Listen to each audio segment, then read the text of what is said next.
जैसे किसी की तखड़ी में जैसे सौदा लेने आता था व्यापारी। इस दास का जन्म किसान परिवार में हुआ, तो ये बनिए लोग आते थे, कोई गेहूं तोलता था, कोई बाजरा ले जाता था, तोलते थे तखड़ी में। और वो सबसे पहले उस बैलेंस को, तखड़ी को ऐसे चेक करता था, इसमें कोई एरर तो नहीं है। यदि उसमें कोई एरर होती, मान ले एक पलड़ा ऊंचा एक नीचा हो जाता और वो डंडी ऐसे डंडी होती थी, उसको पकड़ के ऐसे करते थे, तो वो उसको ठीक करता था, बैलेंस बनाता था। उसके लिए क्या करता था, उसी कनक मत है, जैसे गेहूं तोल रहा है तो गेहूं से ही एक मुट्ठी गेहूं उठाए और उस साइड में रख देता था जिधर का पलड़ा ऊंचे ऊपर को हो जाता था, ऐसे होता, फिर वो बैलेंस हो जाता था। 10 ग्राम 20 ग्राम जितना भी 50 ग्राम कणक डाल देने से, फिर जिसमें कणक डाली है उसी में बट्टे रख दिए जाते थे और दूसरी तखड़ी के तराजू से कणक भर भर के और फिर तोली जाती थी। यानी असली सौदा तो अन्य है और पासिंग तो थोड़ा सा वो गेहूं था, एक मुट्ठी भर 100 ग्राम 50 ग्राम, उसको पासिंग के लिए यूज किया गया। पासिंग माने उस बैलेंस की, तखड़ी की कमी को ठीक करने के लिए, एरर को ठीक करने के लिए वो नॉन एज पासिंग है, उसको पासिंग कहा करते हैं। तो परमात्मा कहे हैं ये 3 लोक, पृथ्वी, स्वर्ग और पाताल, इन 3 लोक की तक इतना समझो यो तो जैसे वह पासिंग की तरह रख दिए जाए, इनका कोई यूज ही नहीं। उस सौदे में तो कितना आते को ना। तो क्या बताते हैं, सतनाम पालड़े रंग होरी हो और 14 लोक चढ़ावे राम रंग होरी हो, 3 लोक पास्यंग धरे रंग होरी हो, तो ना तुले तुलाया राम रंग होरी हो। पुण्यात्माओं, जिन्होंने 2 वर्ष 3 वर्ष 4 वर्ष इससे अधिक जो समय हो गया इस दास के इस तत्व ज्ञान को सुनते हुए, जो परमात्मा ने, कबीर जी ने हमें प्रदान किया हुआ है रहम करके, वो तो आसानी से समझ सकते हैं। जो बच्चे नए आए हैं वो अभी इन बातों से परिचित नहीं होंगे, लेकिन धीरे धीरे आज पहली कक्षा में आए हैं, प्रथम कक्षा में, फिर कुछ दिन के अंदर इनको द्वितीय कक्षा जैसा ज्ञान हो जाएगा, फिर तृतीय, तो ऐसे ही आपका विकास होगा दिमाग का, माइंड का। तो आसानी से समझ सकते हैं कि एक सतनाम की कितनी कीमत है और आपने कितने दिन हो गए इस सिमरन को करते हुए, और आपकी भक्ति का बैलेंस अभी तक पूरा नहीं हो पा रहा। इससे आप आइडिया लगा सकते हो आपके ऊपर कितना कर्ज है इस काल का, और इतनी कमाई करते करते भी अभी हम उसकी भरपाई नहीं कर पा रहे हैं, लेकिन होगी ऐसे ही। तो इस प्रकार हमने इस तत्व ज्ञान को समझना कि हम इतने जन्मों से इस काल के जाल में फंसे हुए हैं। अब हमारे को इस काल ने किस प्रकार बांध रखा है, ये पृथ्वी लोक एक परिजन है, हमारी कैद है, न समझ लो, यहाँ पर हमें जेल में डाल रखा है। अब हमने यहाँ से चलना है, इसका कर्जा उतारना है। इस काल के कर्जे को से मुक्त होकर, इसके लोन से मुक्त होकर ही हम यहाँ से जा सकते हैं। अब प्रसंग ये चल रहा है कि इस तत्व ज्ञान से कोई भी परिचित नहीं है और सत साधना ना करने से हम मनमाना आचरण करते करते अपना जीवन व्यर्थ कर रहे हैं। अब जैसे आपको ये दास बताना चाह रहा था कि हम इस काल के कर्जे में, यानी इसके लोन में इतने दब चुके हैं कि हम अपने सतर से यहाँ से बाहर नहीं जा सकते। जैसे कोई विदेश चला जाता है और विदेश में जाकर उसने कोई अपना व्यवसाय शुरू किया, उसने बिजली का कनेक्शन ले लिया, टेलीफोन का लिया, पानी का लिया, और भी कोई गैस का ले लिया,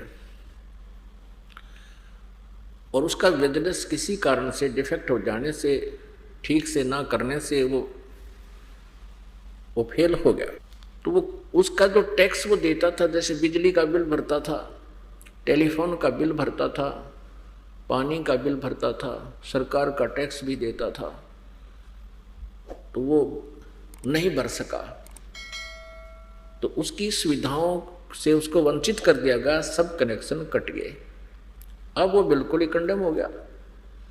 तो उसको उसका उत्थान करने के लिए क्या आवश्यकता, किस चीज़ की आवश्यकता होती है? जैसे बैंक में लोन लेने जाते हैं या किसी विभाग में अपना कार्य को फिर सुचारू करवाना चाहते हैं, जैसे टेलीफोन का दोबारा चालू करवाना चाहते हैं, तो उसका विकल्प है कि कोई गारंटर चाहिए इसको, और वो कहे कि भी मैं इसका जो है ना गारंटर बनता हूँ, आप इसकी सुविधा चालू कर दो।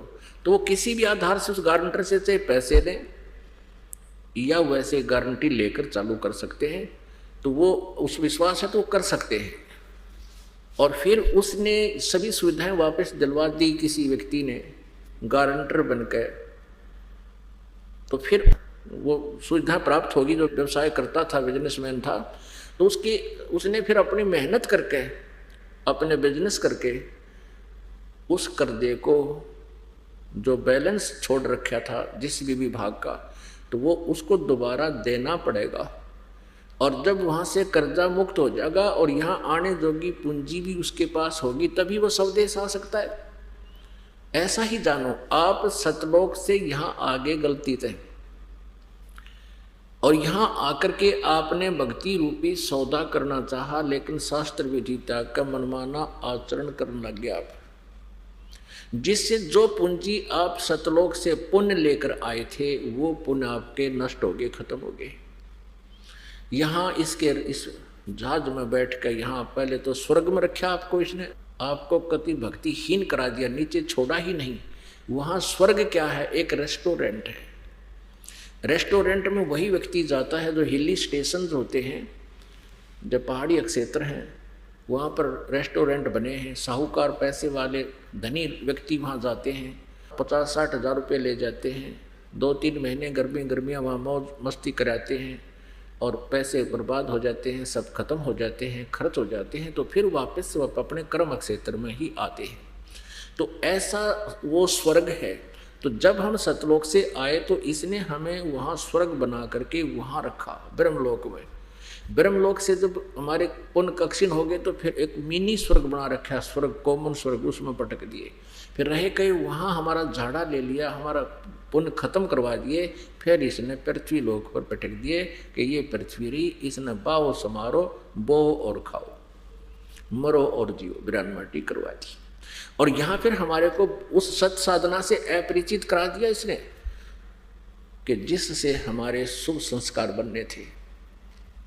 जब हम सतलोक से चले थे, हमने गलती कर दी थी, उस दयालु परमात्मा ने हमें सारनाम बताया था और ये सतनाम भी बताया था कि तुम मर तो गए, जा तो रहे हो, लेकिन इस मंत्र को याद रखना। इस मंत्र की कमाई तुम करते रहोगे तो मैं तुम्हें आकर के वापस ले आऊँगा, तुम निर्धन नहीं होगे। इस काल ने सबसे पहले हमारे ऊपर ये 3 इंजेक्शन लगवा दिए, एक रजगुण, दूसरा सतगुण, तीसरा तमगुण। अब हम भूल गए, माँ के गर्भ से बाहर आते हम भूल गए कौन है, कहाँ से आए थे, हमारा क्या उद्देश्य है। हमें ये नहीं पता कि हम पहले मनुष्य भी थे या नहीं थे, हमारी इतनी बुद्धि संकीर्ण होगी। तो काल ने ये मंत्र और यथार्थ साधना भी गुम कर दी, नष्ट कर दी। परमेश्वर ने फिर दया करी हमारे ऊपर। इस काल के अंतःकरण में, काल कौन है? ये ब्रह्म है, सरपुरुष है, 21 ब्रह्मांड का ये प्रभु स्वामी है, 21 ब्रह्मांड का राम है, ये ब्रह्मा विष्णु महेश जी का पिता है। इस काल भगवान ने अर्थात ब्रह्म ने, जो गीता जी अध्याय नंबर 11 के श्लोक नंबर 32 में कहता है कि मैं काल हूँ, ये श्री कृष्ण में प्रवेश करके ये काल अर्थात ब्रह्म बोल रहा था गीता जी को। श्री कृष्ण जी ने गीता का ज्ञान नहीं बोला, यानी इस बॉडी भगवान श्री कृष्ण की ही बोल रहा था, वो उसके अंदर प्रयोग कर रहा था। ये तो शरीर ऐसे यंत्र है जिसमें जैसी कैसेट डाल दी उस टेप में वो वैसा ही बोलेगा, जैसी भी चिप किसी में डाल दी आपने वही तो बोलेगा वो मोबाइल। ऐसा जानो, ये शरीर एक मोबाइल या टेप समझो, यंत्र है। इसका कृष्ण जी के इस मोबाइल का प्रयोग कर लिया, इस काल भगवान अर्थात ब्रह्म ने 21 ब्रह्मांड के स्वामी ने, श्री ब्रह्मा विष्णु महेश के पिता ने, इस काल के अंतःकरण में परमेश्वर ने ये सूक्ष्म वेद सहित ये चारों वेद भी डाल दिए। समय आने पर अपने आप ऑटोमेटिकली इसके शरीर के अंदर से श्वासों के माध्यम से बाहर आए और इन्होंने ये पांचों वेद ऐसे प्रकट हो गए। अपने आत्माओं, आज से अगर 10, 20, 50, 100 वर्ष पहले हम ये ज्ञान देते थे, परमात्मा देते रहे हैं, तो कोई स्वीकार करने को तैयार नहीं था कि कैसे तो अंतःकरण में फीड कर दिए काल के परमात्मा 16 शंख कोश की दूरी पर काल यहाँ बैठा है, उसके अंतःकरण में कैसे भेज दिए उसने पांचों वेद। अब बहुत आसान हो गया है, जैसे आजकल ईमेल चलती हैं, फैक्स आते हैं और एक मोबाइल से दूसरे मोबाइल में ब्लूटूथ के माध्यम से पूरी की पूरी फिल्म, पूरे के पूरे आइटम दूसरे में चले जाते हैं और कोई आना जाना तार भी ना ला रखे। और वो परमात्मा तो समर्थ है, उसकी विज्ञान की तो पासिंग भी नहीं है इस कलयुग की विज्ञान। कलयुग की विज्ञान तो परमात्मा के उस विज्ञान यानी तत्वज्ञान के सामने, विज्ञान कहो चाहे तत्वज्ञान कहो, ये विज्ञान यहाँ की है, वो तत्वज्ञान वहाँ परमेश्वर के आध्यात्मिक विज्ञान है, उस विज्ञान के सामने तो पासिंग भी नहीं है। तो अब हम आसानी से समझ जाएंगे कि कैसे वो परमात्मा लीला करता है। सतलोक बैठे हुए वो सबके अंतःकरण में एक ही स्विच ऑन करके सबके अंदर ये भेज सकता है और सबके यहाँ से भी फैक्स परमात्मा के दरबार में जाते हैं और एक एक हमारे अंतःकरण में हमारे आत्मा के साथ एक ऐसा यंत्र ला रखा परमात्मा ने, आध्यात्मिक यंत्र, उसमें असंख्यों जन्मों के हमारे सब संस्कार उसमें डिपॉजिट हैं कोड वर्डों में। उसी की नकल परमात्मा ने यहाँ थोड़ी सी दी है, जैसे चिप होती है, वो 4 GB की चिप भी इतने साइज की है, 1 GB की भी उतनी साइज की है। तो ऐसे ही परमात्मा ने हमारे अंतःकरण में ऐसी चिप ला रखी है, मैं सोच रहा हूँ, और उसमें असंख्य जन्मों के ये कोड वर्डों में असंख्य जन्मों का मैटर आपका फीड है। तो ऐसे उस परमेश्वर ने इस काल के ब्रह्म के अंतःकरण में 5 वेद दिए थे और समय आने पर इसके ऑटोमेटिकली इसके शरीर से बाहर निकल गए थे। ये भी मालिक की कृपा है। जैसे मादा को गर्भ रहता है, 9 महीने के बाद या 10 महीने के बाद जो भी जिसका पीरियड है, जिस भी मादा का, जैसे पशु पक्षी या नर, तो ऑटोमेटिकली बाहर आ जाता है। ऐसे ही परमात्मा ने इसके अंतःकरण में ये 5 वेद ऐसे फीड कर दिए थे। और जब सतयुग प्रारंभ हुआ उसके थोड़ा सा तुरंत ही कुछ देर के बाद जब इसने ये बकवाद करनी शुरू कर दी, तो अपने मनमुखी ये ज्ञान देने लगा, उसी समय परमेश्वर ने इसके अंतःकरण से वो समय अनुसार अपने आप बाहर आ गए, समुद्र में पटक दिए इसने। फिर इसने देखा 5वां वेद नष्ट कर दिया, जिसमें परमात्मा के पाने का पूरा अच्छा विवरण है, विस्तार से कही गई है, और 4 वेद रख लिए जिसमें केवल ब्रह्म तक की ही साधना का विवरण है। ब्रह्म का मंत्र ओम है और इसने ये वेद दे दिए हमारे थे। तो प्रसंग चल रहा था यजुर्वेद अध्याय नंबर 40 के श्लोक नंबर मंत्र नंबर 15 में यही कहा कि ओम कर्तु समर किलवे समर कर्तुम समर। तो ब्रह्म तक की साधना का जो भी विवरण था वो तो रख दिया इसने, बाकी नष्ट कर दिया। उसके लिए ऑप्शन छोड़ दिया कि तत्वदर्शी संत बताएंगे, क्योंकि वेदों में भी, सूक्ष्म वेद में भी यही है कि परमात्मा आता है, स्वयं आएगा और ये ज्ञान बताएगा। परमात्मा मनुष्य सदृश है, साकार है। इसने काल ने, ब्रह्म ने निराकार की थ्योरी सबके अंदर थोप दी। किसी ने पूछ लिया परमात्मा कैसा निराकार है, कैसा है निराकार है, वो दिखाई थोड़ा ही देता है। तो परमात्मा साकार है, मनुष्य सदृश हैं, वो आते हैं, एक साधु संत का रूप बनाते हैं, आध्यात्मिक टीचर जैसा रूप बनाते हैं, क्योंकि उसने नकली आध्यात्मिक टीचर बना रखे होते हैं। तो वो परमात्मा भी उन आध्यात्मिक टीचरों जैसा समय अनुसार जैसी भी उनकी वेशभूषा होती है वैसा ही बनकर आते हैं। तो उस समय हम उनको पहचान नहीं सकते, क्योंकि अज्ञान सिद्धांत के आधार से हम भगवान को निराकार मानकर और परमात्मा से ये भी कहते रहते हैं कि मैं पूर्ण परमात्मा हूँ, हम स्वीकार नहीं करते, जिस कारण से काल का ये दांव लगा हुआ है और हमें यहाँ मूर्ख बनाए बैठा है। तो परमात्मा ऐसे आते हैं और फिर बताते हैं, चारों युग में संत पुकारे, को के कहा हम एल रे, हीरे माणक मोती बरसें, ये जग चुगता ढेल रे। कि मेरे से परिचित जो संत हैं वो भी यही मेरे यथार्थ ज्ञान में मुझसे प्राप्त करके हेल माने आवाज़ लगा लगा के ढोल के डंके पर बताते हैं। और हम जो साधना बताते हैं वो तो समझो हीरे मोती माणिक, और तुम जो साधना आन उपासना कर रहे हो ये है कंकर पत्थर इकट्ठे कर रहे हो, धोखे में लाल हीरे को जानकर कौड़ियां इकट्ठे कर रहे हो। उस भूल को मिटाने के लिए परमात्मा यहां आते रहे। उन्होंने हमें ये ज्ञान दिया है कि तुम कौन हो, कहां से आए हो। अब प्रसंग चल रहा है कि तुम यहां कर्जवान होगे और काल ने आपका जो धन था जो सतलोक से आप लेकर आए थे,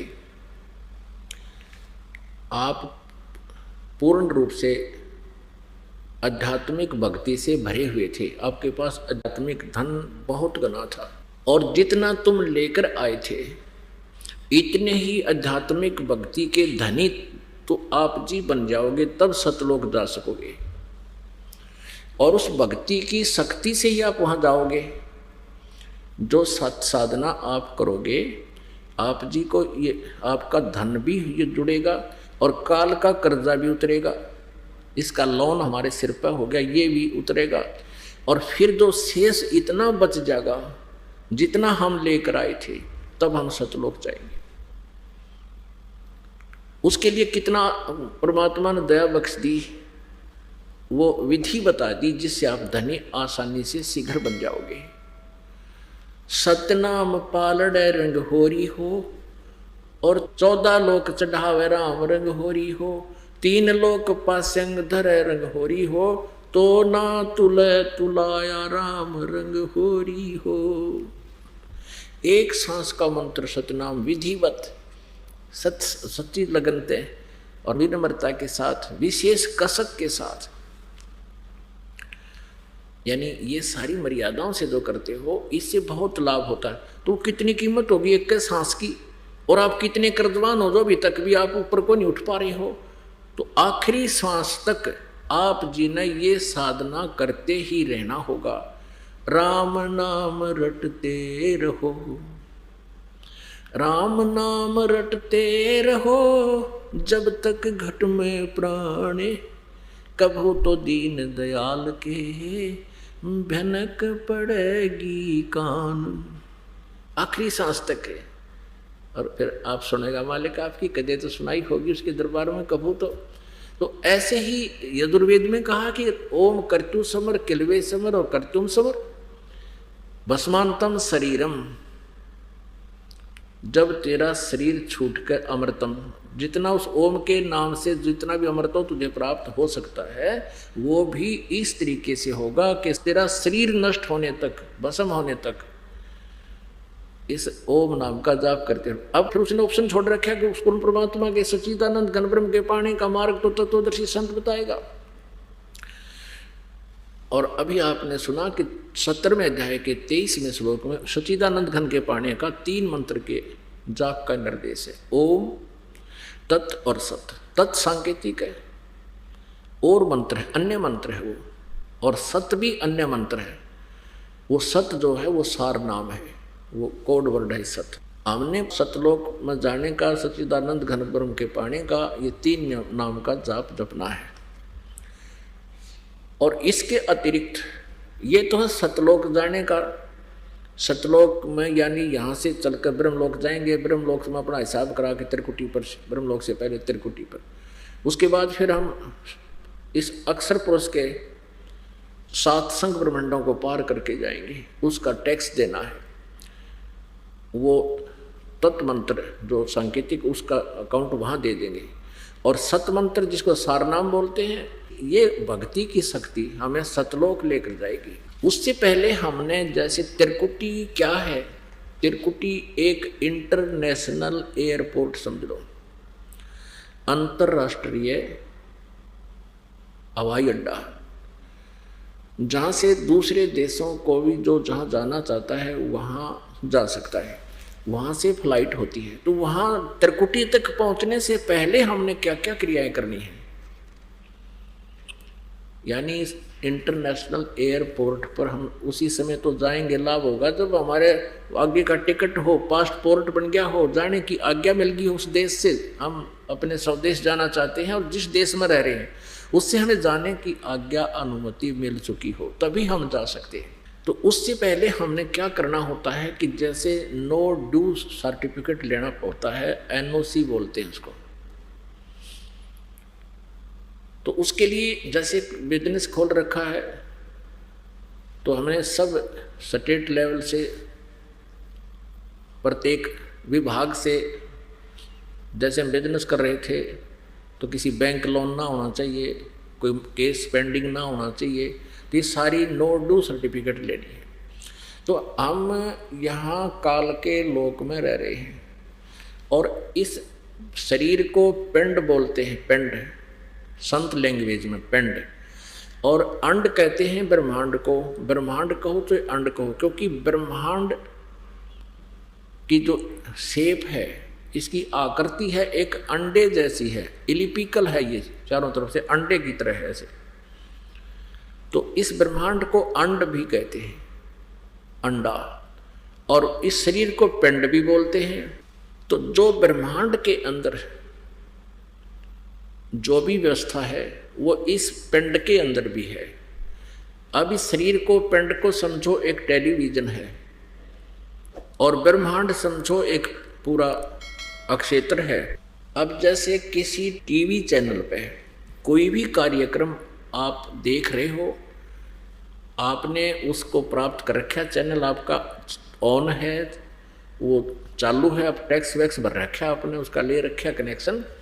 तो जो चैनल आपका चल पड़ा, वो उस चैनल में क्या कार्यक्रम हो रहा, वो चैनल तो कहीं और है और वो वहाँ से देखकर कहीं और घट रही घटनाओं को आपके टीवी तक पहुँचा रहा है। आप उसको चैनल के माध्यम से जो देख रहे हो वहाँ पर उस टीवी में, वो वास्तव में कहीं और है। तो ऐसे ही इस ब्रह्मांड में जहाँ भी श्री ब्रह्मा जी, श्री विष्णु जी, श्री शिव जी, श्री देवी जी और श्री गणेश जी और जितने भी यहाँ के जो मुखिया हैं, ये ब्रह्म है, ये जहाँ भी इनकी राजधानियाँ हैं, शिवपुरी है, विष्णु जी का लोक है, ब्रह्मा जी का लोक है, स्वर्ग लोक है, और ऊपर जो जितना ब्रह्मलोक है और काल का अपना लोक है, उन सब की जो भी कार्यक्रम जिस भी जहाँ जिसका हो रहा है, उनका एक एक चैनल है हमारे शरीर में, जिनको कमल बोलते हैं। मूल कमल गणेश जी का चैनल है और किसी की साधना से एक मंत्र है इसका जो आपको दिया जाता है, उसका खुल जाता है, वो चालू हो जाता है वो चैनल। अगर आपने अभ्यास किया उसमें जाने का, देखने का, तो आप जी उस चैनल में यानी मूल कमल में श्री गणेश जी के उस लोक में स्थान पर जहाँ पर ये वहाँ का मुखिया है, उस गणेश जी के अधिकार क्षेत्र में जितना भी क्षेत्र है, वहाँ जो कुछ भी इसकी जुरिडिक्शन में हो रहा है, आप वहाँ देख सकते हो इस बॉडी में, पिंड में। तो इसी प्रकार मूल कमल में गणेश जी, उससे ऊपर जैसे हमारी ये रीढ़ की हड्डी है, बैकबोन जिसको बोलते हैं, शरीर में पीछे का बैकबोन का है रीढ़ की हड्डी, इसके अंदर की तरफ बिल्कुल प्लेन सा एक प्लेन वो है, जैसे छिपकली हुआ कर, छिपकली के नीचे का आपने हिस्सा देखो ऐसा। रीढ़ की हड्डी के ऊपर जो मांस है उसके ऊपर के ये ऐसे कमल बने हुए हैं, मूल कमल, मूल चक्कर, मूलाधार चक्कर भी बोलते हैं उसको। फिर स्वाधिष्ठान चक्कर यानी स्वाद चक्कर कहते हैं, इसमें ब्रह्मा और सावित्री जी का निवास है, वो चैनल है उसका। और फिर नाभि कमल बोलते हैं, विष्णु जी और लक्ष्मी जी का चैनल है। हृदय कमल है जो शिव जी और पार्वती जी का चैनल है, कमल है, चक्र है। और एक कंठ कमल है, ये बैक साइड में, जहाँ ये बैकबोन रीढ़ की हड्डी यहाँ का थोड़ी एकदम झुक जाती है, इसके झुकने से पहले नीचे की तरफ अंदर, यहाँ तो वैसे बताना पड़ता है, इसके बैक, इसके सामने बिल्कुल बैक में रीढ़ की हड्डी के अंदर की तरफ ये श्री देवी जी, दुर्गा जी का कमल है। अब जैसे ये कुछ संत हैं, कुछ पंथ हैं नकली, सतलोक की गुणगान करते हैं, इनको कह का पता नहीं, राधा स्वामी पंथ, धन धन सतगुरु पंथ, और ये हंसादेव सरपंच, ये सब भगवान को निराकार बताते हैं। और साथ में एक गपोड़ और पेल रहे हैं कि हम तो सीधे त्रिकुटी में पहुंच जाते हैं। हमारे तो सीधा त्रिकुटी से प्रारंभ होता है हमारा तो भक्ति मार्ग, हमने नीचे का कोई लेना देना नहीं। इनकी अकल गांव जारी है को पूछनिया ने। अब त्रिकुटी तो इंटरनेशनल एयरपोर्ट है, वहाँ जाने से पहले हमने इन सभी जितने भी इसके नीचे नीचे ये अधिकारी हैं, प्रभु हैं, स्वामी हैं, इनसे नो ड्यू सर्टिफिकेट लेना पड़ेगा, तब हम त्रिकुटी पर जा पाएंगे। इनसे एनओसी लेनी पड़ेगी। इनसे एनओसी कैसे मिलेगी कि जैसे आप जी को प्रथम मंत्र दिया जाता है, प्रथम मंत्र में फर्स्ट और लास्ट मंत्र को छोड़कर बीच के जो 5 मंत्र हैं वो इन्हीं कमलों से ऋण मुक्त होने के हैं। ये पूजा नहीं है, ये मजदूरी है आपकी। अब जैसे आपने बैंक से लोन ले रखा है तो आपकी मजदूरी करके उसका लोन दो, सहर्ष दो, उनसे प्यार से दो, तो आप ऋण मुक्त हो जाओगे। नहीं दोगे तो वो कर्जा आपके ऊपर खड़ा रहेगा। तो ऐसे तो उस बैंक के मैनेजर या किसी व्यक्ति से आपका कोई पर्सनल नाता नहीं, एक लेन देन वाला नाता है। तो ऐसे ही इन भगवानों स्वामियों का हमारा कोई विशेष नाता नहीं, लेकिन ये यहाँ के स्वामी हैं, हम यहाँ की प्रजा हैं, और हमने इनके अंतर्गत रह करके अपने इस लोन को समाप्त कराना है, इनसे नो ड्यू सर्टिफिकेट लेना है, तब हम त्रिकुटी पर जा पाएंगे।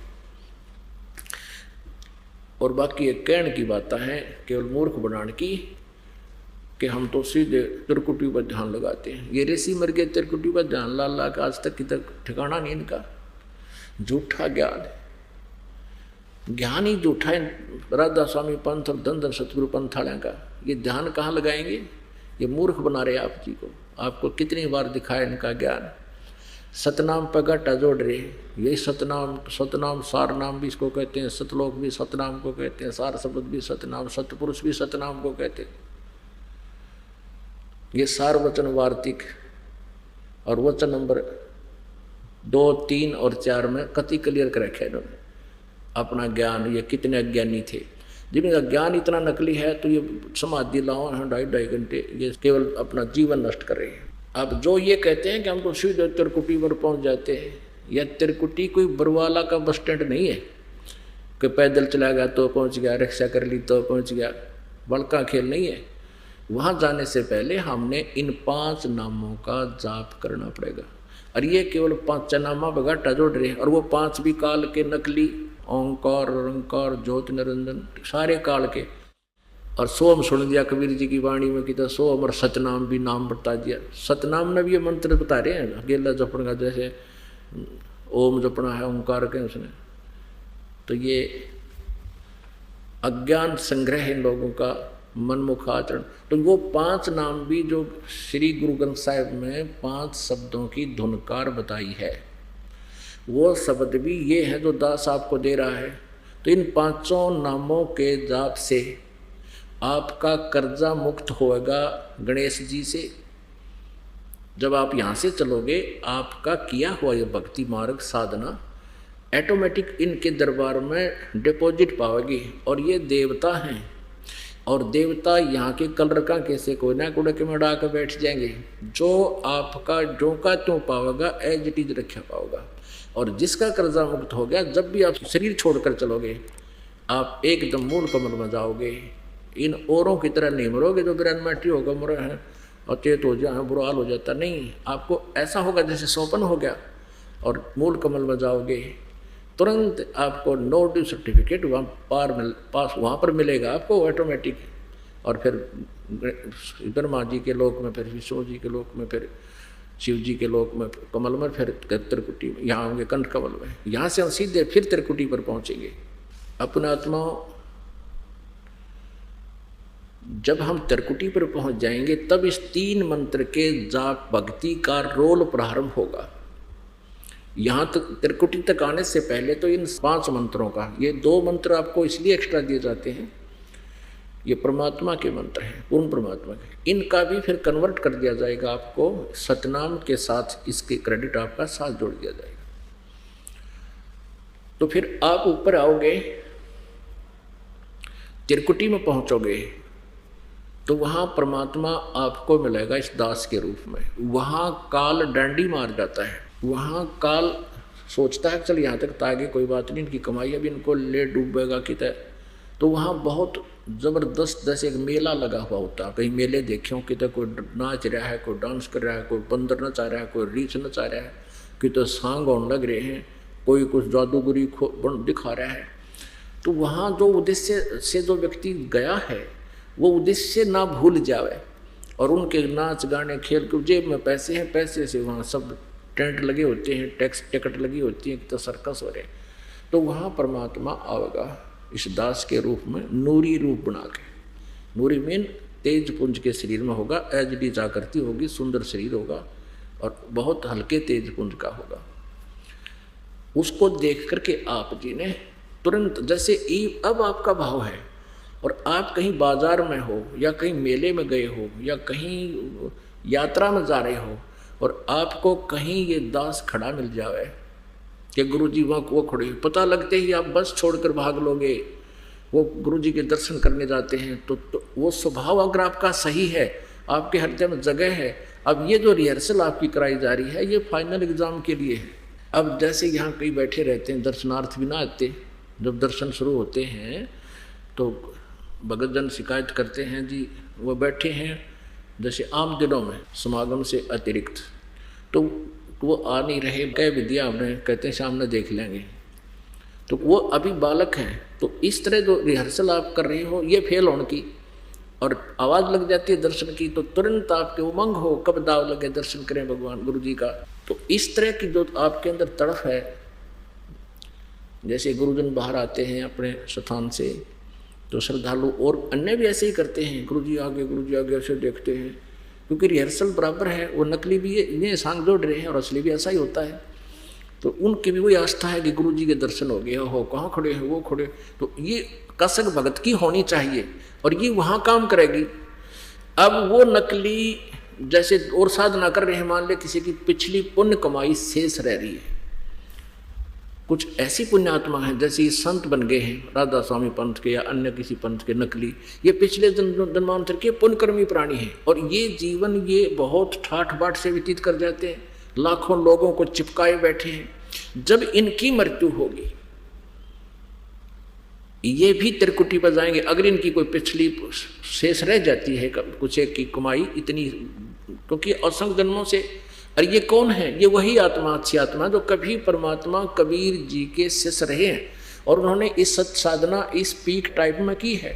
ये जो अब भक्ति युग चल रहा है, भक्ति काल चल रहा है, ये बिचली पीढ़ी में, और ये कुछ दिन साधना करके विमुख हो गए, काल के फंस गए। अब काल ने इनके, इस ब्रह्म ने इनके कर्म बिगड़वाने के लिए दोबारा मनुष्य जीवन कलयुग में दे दिया, और ये पिछली भक्ति के कारण आज इतने इनमें प्रभाव है, लाखों लोग चिपके हुए हैं, और अब पता लग रहा है कि इनके पास खख भी नहीं है, फिर भी वहाँ से हटने को दिल नहीं करता। तो ये पुण्यकर्मी प्राणी है, संत जितने हैं, और इनकी मृत्यु हो जाती है, फिर भी इनकी इतनी कुछ पुण्य रह जाती है, ये भी त्रिकुटी पर पहुँच जाते हैं पिछले संस्कार से। वर्तमान का कुछ नहीं इनका हिस्सा होता है इसमें।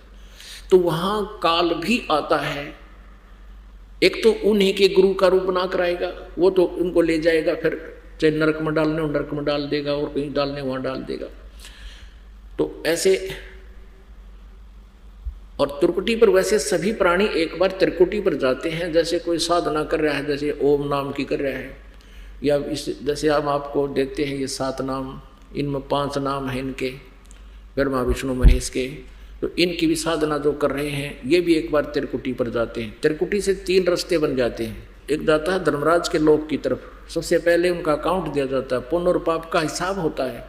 पाप वाले को सीधा नरक में ठोक दिया जाता है, और पुण्य वाले को आगे, जिसने जैसे विष्णु का उपासक है विष्णु लोक में भेज दिया जाता है, शिव जी का उपासक है शिव जी के लोक में भेज दिया जाता है, और ब्रह्म का उपासक ब्रह्म लोक में भेज दिया जाता है। तो वहाँ त्रिकुटी पर सभी एक बार जाते हैं मृत्यु के उपरांत। लेकिन जो सत साधना करने वाले हैं वहाँ पर काल आता है, इस दास के रूप बनाकर भी आ सकता है, और वो अन्य जो पुण्यकर्मी प्राणी हैं उनके लिए भी वो काल वहाँ आ जाता है, उन्हीं के गुरु का रूप बना करके।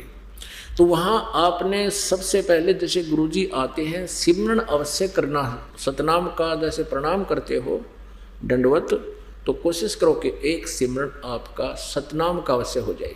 करने और उठने के बीच में या प्रथम मंत्र किसी को प्राप्त है वो अवश्य हो जाना चाहिए, यानी लेटते समय उठकर खड़ा होकर भी करते रहो जब तक दर्शन कर रहे हो। तो फिर क्या होगा, इसके करने से काल अगर होगा इस दास के रूप में वहाँ पर, तो उसका चेहरा बदल जाएगा, वही रूप नहीं रहेगा। जैसे कि इंद्रमती नाम की वो रानी थी, परमात्मा कबीर जी ने उसको यही फार्मूला बताया था कि मेरे रूप में काल आ सकता है। इस प्रथम मंत्र का जाप और सतनाम का जाप आप करोगे तो काल का चेहरा बदल जाएगा, उसका रूप वो नहीं रहेगा। ऐसा उसने किया तो समझो तो उसका चेहरा बदल गया था। तो ऐसे ही आप जी जब त्रिकुटी पर पहुंचोगे तो वहाँ काल का एक भयंकर जाल होगा, तो वहाँ परमेश्वर कबीर जी दास के रूप में आएंगे। और जिसकी आस्था है गुरुजी आगे तो एकदम दर्शनार्थ वहाँ उधर चलोगे, आप भूल जाओगे वहाँ क्या हो रहा है। वहाँ तो बहुत बड़े डांस हो रहे हैं, बहुत बुरा हाल वहाँ त्रिकुटी के ऊपर। तो आपने फंसाने के लिए काल ने बहुत ज़बरदस्त जो आप में वीकनेस है वो सारी वहाँ पूरी करने के लिए व्यवस्था कर रखी है। उसमें प्रवेश कौन हो सकता है, वो प्रवेश वो हो सकता है जिसके पर आध्यात्मिक कमाई हो। वहाँ पर फिर परमात्मा आएंगे इस दास के रूप में। फिर वो जब आपका सारी क्रिया फाइनल हो लेंगी, आपको पक्का हो जाएगा गुरुजी ही हैं, सिमरन आप कर रहे हो, क्योंकि आपका अभ्यास सिमरन का बहुत ज़बरदस्त बन जाएगा, सतनाम गेगा। तो फिर क्या होगा, परमात्मा आएंगे और आपके साथ हो लेंगे, कहा मेरे साथ। फिर वहाँ धर्मराज के दरबार में ले जाएंगे और कहेंगे इनका हिसाब कर। अब जैसे गीता जी अध्याय नंबर 17 के श्लोक नंबर 23 में ओम तत्सत इति निर्देश है ब्रह्मण त्रिविधा समर्थ है, सच्चिदानंद घन ब्रह्म के पाणी का ये 3 मंत्र का जाप है, ओम तत् और सत। ओम तो ब्रह्म का है। गीता जी अध्याय नंबर 8 के श्लोक नंबर 13 में गीता ज्ञानदाता कहता है कि ओम इति एकाक्षरम ब्रह्म व्यवहारन माम अनुस्मरण ये प्रयाति तदंदेहम स याति परमाम गतिम। मुझ ब्रह्म का, माम ब्रह्म, मुझ ब्रह्म का केवल एक ओम अक्षर है, यह एक ओम अक्षर है, नथिंग एल्स। और उच्चारण करके सिमरण करता हुआ यह प्रयाति तदंदेहम, जो शरीर छोड़कर जाता है, स याति परमाम गति, वो ब्रह्म से मिलने वाली जो परम गति है, यानी ब्रह्म लोक मिलता है ब्रह्म से, उसको प्राप्त होता है। गीता जी अध्याय नंबर 8 के श्लोक नंबर 1 में अर्जुन ने पूछा कि जो 7वें अध्याय के 29 श्लोक में आपने तत्ब्रह्म की जानकारी दी है, तो वो किम तत्ब्रह्म, कि जिसके जानने के बाद फिर जरा मरण से छूटने का प्रयत्न करता है साधक, तो किम तत्ब्रह्म गीता ज्ञानदाता ने 8वें अध्याय के 3 श्लोक में कहा कि वो परम अक्षर ब्रह्म है, गीता ज्ञानदाता से भिन्न है और वो सच्चिदानंद घन ब्रह्म है। अब उसने कहा कि 8वें अध्याय के 5 और 7 मंत्र में श्लोक में गीता ज्ञानदाता अपनी भक्ति के लिए कह रहा है, मेरा ओम मंत्र है, 8वें अध्याय के 13वें श्लोक में स्पष्ट कर दिया। और इसका जो भक्ति करता है ओम नाम की, मेरी साधना करता है, तो मुझे ही प्राप्त होगा, तो युद्ध भी कर और मेरा स्मरण भी कर। 8वें अध्याय के फिर 8, 9, 10 इन 3 मंत्रों में श्लोकों में उस सच्चिदानंद घन ब्रह्म की साधना करने को कहा है, जिसे 8वें अध्याय के 3 श्लोक में परम अक्षर ब्रह्म कहा है। अब उसकी साधना करता है, उस सच्चिदानंद घन ब्रह्म की, या ये समझो परम अक्षर ब्रह्म की साधना करता है, तो भक्ति की कमाई से अंत समय में वो साधक भक्ति बल से उस परमात्मा को ही प्राप्त होता है। कति फाइनल कर रखे। अब उसको कैसे प्राप्त होता है? अब गीता ज्ञानदाता 4थे अध्याय के 5 और 9 श्लोक में और गीता जी के अध्याय नंबर 2 श्लोक नंबर 12 में, अध्याय नंबर 10 के श्लोक नंबर 2 में स्पष्ट करता है कि मेरे जन्म होते हैं, मृत्यु भी होती है।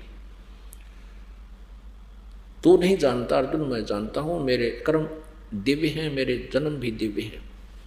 इससे सिद्ध है कि गीता ज्ञानदाता ब्रह्म के जन्म मृत्यु होती है, और जब तक जन्म मृत्यु है तो वो शाश्वत स्थान नहीं मिल सकता। इसलिए गीता जी अध्याय नंबर 15 के श्लोक नंबर 1 से 4 में स्पष्ट किया है कि तत्वदर्शी संत की पहचान बताते हुए कहा कि जो उल्टे लटके हुए संसार रूपी वृक्ष को, जिसकी जड़ ऊपर ने शाखा नीचे को, तीनों गुण रूपी, इसको तत्व से जानता सभी विभाग बता देगा। जड़ कौन भगवान है, तना कौन प्रभु है, जैसे अक्षर पुरुष एक पेड़ है, निरंजनवा की डार, तीनों देवा शाखा है, ये पात रूप संसार। ये कबीर परमेश्वर जी जब तत्वदर्शी संत रूप में प्रकट होते हैं, ज्ञान देने के उद्देश्य से परम अक्षर ब्रह्म आते हैं कबीर जी, तब उन्होंने अपनी अमृत वाणी में, कबीर वाणी में ऐसा बोला हुआ है। तो जो ये बताए सारा उल्टे लटके संसार रूपी वृक्ष के सभी विभागों से परिचित है, वो तत्वदर्शी संत है। और उस तत्वदर्शी संत की प्राप्ति के उपरांत उस परमेश्वर के, परम अक्षर ब्रह्म के उस परम पद की खोज करनी चाहिए, जहां जाने के बाद फिर लौटकर साधक कभी नहीं आते, उनका जन्म मृत्यु कभी नहीं होता। और जिस परमेश्वर ने सब ब्रह्मांडों की रचना की है, अर्थात जिससे संसार रूपी वृक्ष की प्रवृत्ति विस्तार को प्राप्त हुई, अर्थात जिसने सब ब्रह्मांडों को रचा है, और केवल उसी की भक्ति करें, और की नहीं करनी, गीता ज्ञानदाता स्पष्ट कर रहा है। इसलिए गीता जी अध्याय नंबर 18 के श्लोक नंबर 62 में कहा कि अर्जुन, तू सर्वै भाव से उस परमेश्वर की शरण में जा, जिसकी कृपा से तू परम शांति को और सनातन परम धाम को, ओए सनातन परम धाम को, शाश्वतम शथानम, यानी सनातन परम धाम अमर लोक को प्राप्त होगा, जहाँ जाने के बाद फिर लौटकर संसार में कभी नहीं आती। अब 18वें अध्याय के 63वें श्लोक में ये काल कहता है कि अर्जुन, जो मैंने कहना था तेरे ज्ञान दे दिया, क्योंकि अंतिम अध्याय और अंतिम मंत्र चल रहे हैं। अब तेरा जैसा मन माना ऐसा कर ले। ये गुप्त से गुप्त ज्ञान गीता जी का मैंने तेरे ही बता दिया, तेने उसकी शरण में जाना है तो तत्वदर्शी संत की खोज कर, वो बताओ वैसे साधना कर ले। मेरी शरण में रहना है या उसकी में शरण में जाना है, तो ये फाइनल फैसला कर ले। और अब देखो 18वें अध्याय के 63वें श्लोक में एक बार तो कह दिया कि गुप्त से गुप्त भेद बता दिया, अति रहस्य। फिर 64वें श्लोक में 18वें अध्याय के में गीता ज्ञानदाता कहता है, एक और गुप्त से भी गुप्त भेद बता दूं, क्योंकि तू मेरा बहुत निकट है, प्रिय है। एक और बताता हूं कि ये परमात्मा, वह परमात्मा, वो तत्व ब्रह्म 18वें अध्याय के 62वें श्लोक में जिसके बारे में कहा है, और 8वें अध्याय के 3रे श्लोक में जिसके बारे में कहा है, वो मेरा भी इष्ट देव है। इन्होंने अनुवाद गलत कर रखा है, आप आसानी से कर सकते हैं। थोड़ा सा 2-3 मंत्र आपको दिखाने पड़ेंगे श्रीमद् भगवत गीता जी के। ये देखिएगा, श्रीमद् भगवत गीता जयदयाल गोविंद का इसके अनुवादक है। इसके अध्याय 18 में और श्लोक नंबर 62 आपको दिखाते हैं। ये भारत तू सब प्रकार से उस परमेश्वर की शरण में जा, यानी गीता ज्ञानदाता से कोई अन्य है। उस परमात्मा की कृपा से ही तू परम शांति को तथा सनातन परम धाम को, शाश्वतम स्थानम प्राप्सी यानी प्राप्त होगा। अब यहाँ 18वें अध्याय के 63वें श्लोक में, 18वें अध्याय के 63वें श्लोक में गीता ज्ञानदाता कह रहा है, इस प्रकार, यानी ये गीता का ज्ञान सारा बोल दिया, ये गीता का ज्ञान सब मैंने कह दिया। इस प्रकार यह गोपनीय से भी अति गोपनीय ज्ञान मैंने तुझे कह दिया। गीता का ज्ञान बोल दिया। इस रहस्य युक्त ज्ञान को पूर्णतः भली भांति विचार कर, जैसा चाहता है वैसे ही कर। पुण्यात्माओं, श्रीमद् भगवत गीता जी का पूरा ज्ञान जो कहना सुनना था सारा कह दिया इस काल भगवान ने, ब्रह्म ने। अब ये कहता है कि ये अति गुहायत यानी बहुत ही गोपनीय से भी अति गोपनीय ज्ञान मैंने तेरे बता दिया। फाइनल हो गया। अब तेरी मर्जी, मेरी शरण में रहना है तो ठालठ हथियार ठार हो, लट्ठम लट्ठा। यह शांति नाम की चीज नहीं, युद्ध करना ही पड़ेगा, जैसे कर्म करेगा फल भोगना ही पड़ेगा। इसलिए कहा कि 18वें अध्याय के 62वें श्लोक में कि अगर तेने परम शांति चाहिए, ये झंझट वहां ना हो तेरे जी ने, तो उस परमेश्वर की शरण में जा, फिर सनातन परम धाम में चला जाएगा, फिर जन्म मृत्यु कभी नहीं होगी। अब ये कहता मैंने 18वें अध्याय के 63वें श्लोक में कह दिया कि जो गुप्त से गुप्त भेद था सारा बता दिया। अब तेरी इच्छा जैसा करे वैसा कर ले। एक बार फिर पढ़ो। और फिर 64वें में क्या कहा है, एक और गुप्त बताता हूं कि वही जिसके भी शरण में जाने को तुझे कहता हूं वो मेरा भी पूज्य देव है, मैं भी उसी की पूजा करता हूं, मेरा इष्ट है वो। अब परमात्मा कहते हैं इसको गोरखनाथ जी को, गोरखनाथ तेरा ज्योत स्वरूपी, ये ज्योत स्वरूपी जिसको तुम ब्रह्म कहते हो, ये ज्योत स्वरूपी तेरा निरंजन, ये भी धरता ध्यान हमारा, ये हमारा ही मेरे से भक्ति करता है, इसको टुकड़ा देता हूँ जो भी किस ब्रह्मांड चला रहा है ये। अब यहाँ भी ये स्पष्ट कर रहा है कि मेरा भी इष्ट देव वही है। अज्ञानता से इन्होंने अनुवाद गलत कर रखा है अनुवादकर्ताओं ने, और सभी ने ऐसा कर रखा है। देखिएगा 18वें अध्याय का अब 63, 64, 65, 66 निर्णय देंगे। आज के सत्संग का ये निष्कर्ष निकल रहा है 18वें अध्याय का, और ये है 63वां श्लोक आपने पढ़ा। इति ते ज्ञानम आख्यातम गुहायत गुहायतरम मया, इसका अनुवाद है इस प्रकार यह है गोपनीय से भी अति गोपनीय ज्ञान मैंने तुझसे कह दिया। गीता वाला ये तो हो गया गोपनीय से अति गोपनीय, यानी गोपत से गोपत। इस रहस्य युक्त ज्ञान को पूर्णतः भली भांति विचार कर जैसे चाहता है वैसे ही कर। मेरी शरण में रहना है या उसकी शरण में जाना है। अब 64 में कहता है 18वें अध्याय के 64वें श्लोक में, सर्व गुहात्मम भूय शरणों में परमम वचः इष्ट असी में दृढ़म इति। इष्ट माने इष्ट देव, बालक ने पूछ ले चाहिए। असी माने है, मैं माने मेरा, दृढ़ माने पक्कम पक्का, no nothing else, no doubt. इति माने यही। कौन? जो 18वें अध्याय के 62वें श्लोक में जिसके बारे में तुझे कहा है कि अर्जुन तू सर्वभाव से उस परमेश्वर की शरण में जा, उस परमेश्वर की कृपा से ही तू परम शांति को, सनातन परम धाम को प्राप्त होगा। इसके विषय में कह रहा है कि यह मेरा भी इष्ट देव है। अब 18वें अध्याय का 64वां श्लोक आपको फिर दिखा रहे हैं। अब यहाँ दोबारा गुप्त से गुप्त कहने की क्या जरूरत थी? सर्वगुप्त, सबसे गुप्त, ये तो गुप्त से गुप्त यहाँ बता दिया। गोपनीयों से व्यक्ति गोपनीय ज्ञान मैंने कह दिया। अब कहता है एक और गुप्त से गुप्त फिर सुने, भूया माने फिर सुने। ये देखिए अनुवाद है, संपूर्ण गोपनीयों से भी अति गोपनीय मेरे रहस्य युक्त वचन को फिर सुन। तू मेरा अतिशय प्रिय, इष्ट माने यानी प्रिय कर दिया है, इससे यह है तेरे हित में परम हितकारक वचन मैं तुझसे कहूँगा कि कह दिया रे, और क्या कहूँगा। कहते हैं ये जो इसका देखो सबसे गुप्त ये हो गया। अब कहते हैं इस गुप्त से गुप्त और ज्ञान है, इसको तो फिर सुन मेरे तय।